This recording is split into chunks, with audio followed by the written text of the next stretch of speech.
le devoir était à rendre le lundi. Je me suis dit, mais je fais comment? J'étais là toute triste. Et puis il y a un frère qui m'a abordé. Il m'a dit, mais pourquoi tu es triste comme ça? C'est pas ton habitude. J'ai dit, Joe, il y a galère sur moi. J'ai un devoir que je n'arrive pas à comprendre. Je ne sais même pas comment m'en sortir. Et puis il m'a dit, tu sais, la Bible dit que le Seigneur se tient à la porte de nos cœurs, il frappe. Et si on ouvre, il va entrer et déjeuner ou dîner avec nous ou souper avec nous. Tu imagines, si tu soupes avec le président de la République, tes problèmes sont résolus. Donc si tu vas déjeuner avec Dieu, ton problème de philosophie sera réglé. J'ai trouvé son conseil limite absurde. Vous savez, la parole de Dieu là, c'est pour les fous. Si tu n'es pas fou ou folle, tu ne peux pas vraiment marcher dans la parole de Dieu. Il m'a donné la parole comme ça, pour ce que c'était.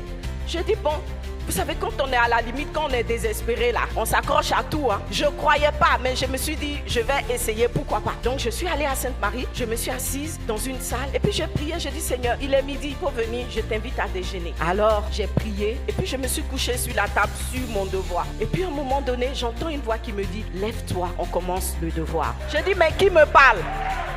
Je regarde autour de moi, je ne vois personne. Et la voix répète, prends ton crayon, on commence le devoir. J'ai pris le crayon et j'entendais une voix me dicter tous les points du devoir. J'ai écrit le devoir sous une dictée. Dis avec moi, le conseiller spécial.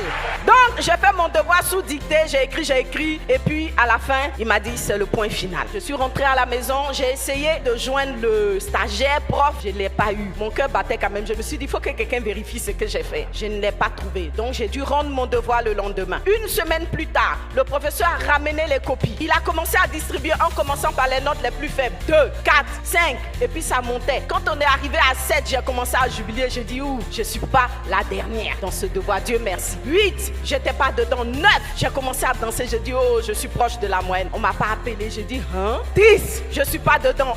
11, je suis pas dedans. Quand on a dit 12, mon cœur a commencé à battre. La plus forte de la classe en philo, elle était 12,50. J'ai dit, voilà. En fait, c'est moi le zéro. Il a gardé ça pour bien me persécuter. Et puis, le prof tenait une dernière feuille à la main. Il prend ma copie, il regarde, il dit, c'est qui Liliane Degbo? J'ai dit, monsieur, c'est moi.